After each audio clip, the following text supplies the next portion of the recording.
L'architecture des châteaux, notamment en Europe, a évolué au fil des siècles, reflétant des changements dans les besoins militaires, les influences culturelles et les avancées technologiques. Les premiers châteaux étaient des fortifications militaires, souvent situées sur des collines ou entourées de douves pour renforcer leur défense. Ils comportaient des éléments tels que le donjon, une tour centrale imposante, et des murs épais faits de pierre, avec de petites fenêtres pour minimiser les points faibles. Les créneaux et meurtrières permettaient aux défenseurs de tirer tout en restant protégés. Et le pont-levis, mobile, contrôlait l'accès au château. Au fil du temps, à mesure que les techniques de siège se perfectionnaient, l'architecture des châteaux s'adapta pour inclure des caractéristiques plus sophistiquées, comme les murs en éventail, les tours rondes, plus résistantes aux attaques, et la barbacane, une avant-cour fortifiée. Les machicoulis, structures en saillie, permettaient de lancer des projectiles directement sur les assaillants. À partir du XVe siècle, les châteaux devinrent de plus en plus résidentiels, intégrant des éléments de confort et de prestige. Les façades devinrent plus ornementales, les douves plus décoratives que défensives, et les fenêtres plus grandes pour apporter davantage de lumière. Les toits complexes et les escaliers monumentaux devinrent des éléments typiques, particulièrement avec l'influence de la Renaissance, qui introduisit des éléments comme les loggias, les galeries et les colonnes classiques. La symétrie dans la conception des bâtiments et une décoration intérieure riche avec des peintures murales et des plafonds ornés sont également devenues courantes. Au XIXe siècle, avec le renouveau gothique, certains châteaux furent construits ou rénovés pour refléter un style médiéval idéalisé, intégrant des éléments néo-gothiques comme des tours pointues, des créneaux et des arcs en ogive. De grands parcs paysagers entouraient souvent ces châteaux romantiques, créant un cadre pittoresque et historique. Ainsi, l'architecture des châteaux témoigne de l'évolution des techniques de construction, des besoins militaires et des goûts esthétiques au fil des siècles. L'architecture des châteaux est une véritable illustration de l'ingéniosité humaine face aux défis militaires, tout en étant un miroir des influences culturelles et artistiques à travers les âges. Au départ, les châteaux étaient des structures strictement utilitaires, conçues pour défendre contre les invasions. Les premiers exemples, souvent construits en bois avant d'être remplacés par la pierre, utilisaient le relief naturel du terrain, comme les monticules ou les falaises, pour maximiser leur défense. La topographie jouait un rôle crucial, et l'emplacement stratégique permettait de surveiller les alentours et contrôler les routes. Avec l'essor des techniques de construction, les architectes médiévaux ont perfectionné les méthodes de défense passive. Les châteaux se sont dotés de labyrinthes internes avec des couloirs étroits et sinueux, conçus pour ralentir les envahisseurs. Les portails étaient souvent doublés ou triplés, chacun protégé par des herses massives. La conception modulaire des châteaux permettait aussi d'isoler les sections attaquées, limitant ainsi la propagation d'une éventuelle brèche dans les défenses. Les châteaux se sont transformés à mesure que les menaces militaires diminuaient. Les châteaux ont commencé à perdre leur fonction strictement défensive pour devenir des symboles de statut social et de raffinement. Les cours intérieures se sont agrandies, permettant des jardins et des fontaines, et les intérieurs se sont enrichis de boiseries, de fresques et de cheminées monumentales. La lumière naturelle a été plus valorisée, avec l'intégration de fenêtres plus grandes et des éléments de verrerie colorés. Le passage à la Renaissance a vu l'intégration de principes de symétrie et de proportion, influencés par les idées humanistes. L'architecture des châteaux durant cette période a adopté des lignes plus pures, tout en introduisant des éléments comme les frontons triangulaires et les corniches décoratives. L'accent était mis sur l'harmonie entre l'édifice et le paysage environnant, avec la création de terrasses, de parcs et de bassins réfléchissants. Enfin, au XIXe siècle, le mouvement romantique a ravivé l'intérêt pour l'architecture médiévale. Ce renouveau a donné naissance à des constructions néo-gothiques, où l'aspect décoratif l'emportait souvent sur la fonctionnalité militaire. Ces nouveaux châteaux, bien que inspirés par le passé, étaient souvent des œuvres d'art dédiées au romantisme historique, célébrant un âge d'or idéalisé. L'architecture des châteaux est donc un domaine riche et varié, qui allie technique et esthétique, tout en restant profondément ancré dans l'histoire et les évolutions sociales des différentes époques. L'architecture des châteaux révèle bien plus que des techniques de défense et des styles esthétiques. Elle est aussi le reflet des innovations en ingénierie, des ressources disponibles et des structures sociales de l'époque. L'un des aspects clés dans la construction des châteaux est la maîtrise de l'approvisionnement en eau. Dans les régions où l'eau était rare, les châteaux devaient intégrer des systèmes complexes pour assurer une source d'eau fiable. Les puits profonds étaient souvent creusés à l'intérieur du château, parfois atteignant des centaines de mètres, pour atteindre des nappes phréatiques. En plus des puits, des citernes étaient construites pour recueillir l'eau de pluie, souvent protégées par des voûtes pour éviter l'évaporation et la contamination. Dans certains cas, des systèmes d'aqueducs transportaient l'eau depuis des sources éloignées. Les matériaux de construction jouaient un rôle crucial dans la durabilité et la fonctionnalité des châteaux. Les choix étaient dictés par la géologie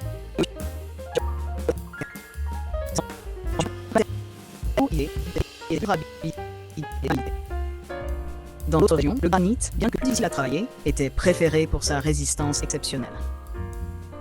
Le bois était aussi largement utilisé, surtout dans les premiers châteaux en mottes et baillis, où les murs et les tours étaient souvent faits de rondins en blé.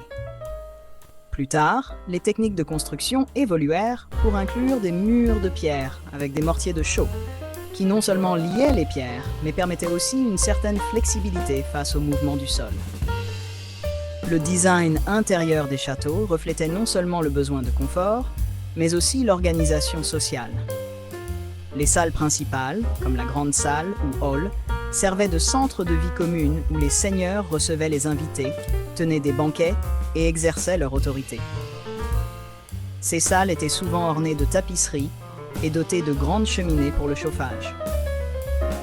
À l'inverse, les chambres privées étaient plus petites et utilitaires, souvent situées dans les étages supérieurs pour plus de sécurité et de chaleur.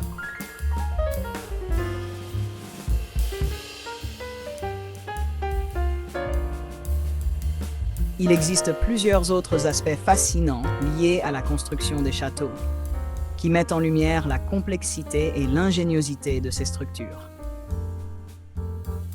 Les fondations des châteaux étaient particulièrement importantes. Construire sur un terrain stable était essentiel pour la durabilité du château. Les constructeurs cherchaient des substrats rocheux ou des sols compacts pour poser les fondations. Lorsque ce n'était pas possible, des techniques telles que l'enfoncement de pieux dans le sol étaient utilisées pour stabiliser la structure. Les fondations étaient souvent élargies à la base pour répartir le poids et minimiser le risque d'affaissement. L'acoustique et la communication à l'intérieur des châteaux étaient également prises en compte. Par exemple, les escaliers en colimaçon étaient souvent conçus pour amplifier le son des pas, permettant de détecter la présence de quelqu'un qui montait ou descendait. Certaines salles étaient construites avec des caractéristiques acoustiques spécifiques pour faciliter les discours ou la musique, et les murs épais des châteaux aidaient à isoler le bruit, assurant ainsi la confidentialité des conversations dans les pièces importantes. Les techniques de levage, utilisées pour la construction des châteaux, étaient particulièrement avancées pour l'époque. Les grues en bois, actionnées par des roues à écureuil ou des treuils, étaient couramment utilisées pour soulever de lourdes pierres et les placer avec précision.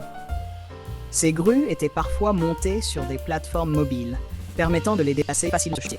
Le levage de matériaux lourds comme les pierres de taille ou les poutres de charpente était une opération délicate qui nécessitait une coordination et une expertise considérable. L'intégration de dispositifs de défense passive, tels que les trappes et les fausses portes, était une autre caractéristique notable. Ces éléments étaient souvent utilisés pour tromper et piéger les assaillants. Les trappes, dissimulées dans les planchers ou les murs, pouvaient s'ouvrir pour faire tomber les intrus dans des fosses ou les isoler dans des espaces clos. Les fausses portes, de leur côté, étaient des entrées qui menaient à des impasses ou à des pièces verrouillées, retardant ainsi l'avancée des ennemis. Enfin, l'urbanisme des châteaux mérite également d'être mentionné. Les châteaux n'étaient pas seulement des forteresses isolées, ils étaient souvent le cœur de véritables complexes urbains. Les villages et bourgs se développaient à proximité, souvent protégés par les remparts du château. Ces établissements bénéficiaient de la sécurité offerte par le château, mais aussi de son développement économique et social. Les marchés se tenaient souvent près des châteaux, attirant marchands et artisans, ce qui contribuait à la prospérité de la région. Ces éléments montrent que la construction des châteaux était une entreprise multidimensionnelle, où chaque détail, du plus grand au plus petit, était soigneusement planifié pour répondre à des besoins complexes, allant de la défense à la vie quotidienne.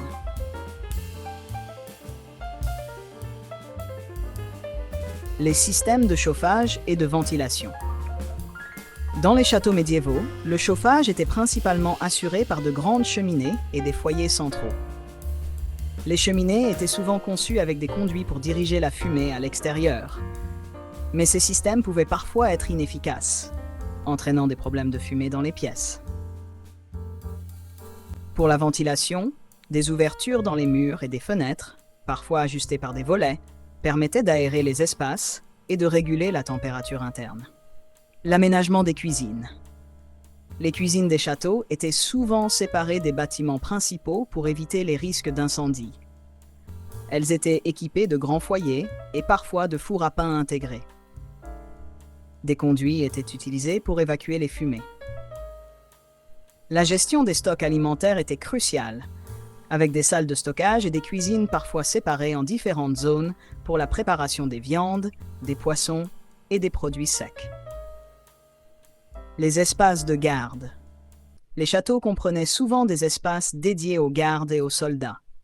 Ces zones, comme les quartiers de la garnison, étaient conçues pour héberger les troupes en cas de siège ou d'attaque. Les conditions y étaient rudimentaires comparées aux appartements des seigneurs, mais elles étaient fonctionnelles et stratégiquement placées pour assurer une surveillance efficace du château. Les mécanismes de sécurité interne. Pour augmenter la sécurité, les châteaux comportaient parfois des passages secrets et des couloirs cachés, permettant aux habitants de s'échapper ou de se déplacer discrètement en cas d'attaque. Ces passages étaient souvent camouflés dans la maçonnerie ou derrière des panneaux amovibles. Les innovations architecturales et les influences régionales. Selon la région et l'époque, les châteaux pouvaient incorporer des styles architecturaux spécifiques. Par exemple, les châteaux en France et en Allemagne ont souvent des caractéristiques distinctes, comme les douves sèches en France et les bastions en Allemagne. De plus, les influences culturelles, comme celles des Normands ou des Maures, ont laissé des empreintes particulières dans les conceptions des châteaux. Les jardins et les espaces extérieurs. Les châteaux étaient souvent entourés de jardins qui pouvaient inclure des potagers, des vergers et des jardins d'agrément. Ces espaces étaient non seulement esthétiques, mais aussi fonctionnels, fournissant des produits alimentaires et des herbes médicinales aux habitants du château. La décoration et les arts. À mesure que les châteaux devenaient des résidences plus luxueuses, l'art et la décoration intérieure prenaient de l'importance. Les murs étaient parfois ornés de fresques ou de tapisseries, représentant des scènes historiques ou mythologiques, et des sculptures étaient intégrées dans l'architecture, ajoutant un élément esthétique et symbolique. Ces aspects montrent la complexité et la diversité des éléments qui composaient les châteaux, allant bien au-delà de leur fonction défensive pour inclure des considérations pratiques et artistiques dans leur conception.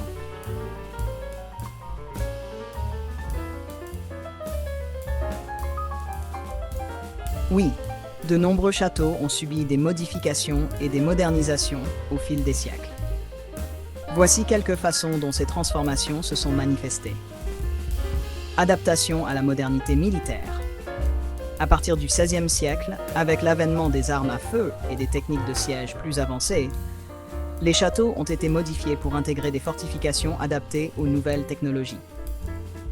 Les murs ont été renforcés et les bastions ont été ajoutés pour résister aux bombardements. Certains châteaux ont même été transformés en bastions modernes avec des structures telles que des cuirassés et des contreforts renforcés. Transformation en résidence élégante. De nombreux châteaux ont été transformés en résidences de luxe, particulièrement à la fin du Moyen Âge et au début de la Renaissance. Les modifications ont inclus l'ajout de salons, de bibliothèques, de galeries et d'autres espaces de vie raffinés. Les intérieurs ont été redessinés pour inclure des décorations et des commodités modernes, comme des salles de bain et des cuisines. Rénovation et embellissement. À partir du XVIIe siècle, certains châteaux ont été rénovés ou embellis dans le style baroque ou rococo. Ces rénovations ont souvent impliqué l'ajout de jardins paysagers, de fontaines et de sculptures, ainsi que la modernisation des intérieurs avec des meubles et des décorations plus contemporains. Adaptation fonctionnelle. Avec le temps, les châteaux ont été adaptés à des usages non militaires. Certains ont été convertis en hôtels, musées ou centres culturels. Ces transformations ont souvent nécessité des modifications structurelles pour répondre aux exigences modernes de confort et de sécurité, tout en préservant les éléments historiques. Protection du patrimoine et conservation. De nombreux châteaux historiques ont été restaurés et préservés pour maintenir leur valeur culturelle et historique. Les travaux de conservation ont souvent inclus des réparations des structures originales, la stabilisation des murs et des tours et l'amélioration des infrastructures pour accueillir les visiteurs, tout en préservant l'intégrité architecturale. Aménagement de systèmes modernes. Dans certains cas, des systèmes modernes tels que l'électricité, la plomberie et le chauffage ont été intégrés aux bâtiments anciens. Ces ajouts ont été réalisés avec soin pour ne pas altérer les caractéristiques historiques, tout en offrant un confort moderne. Ces transformations montrent comment les châteaux ont évolué pour répondre aux besoins changeants des sociétés qui les ont utilisés, tout en continuant à refléter leur histoire et leur importance culturelle.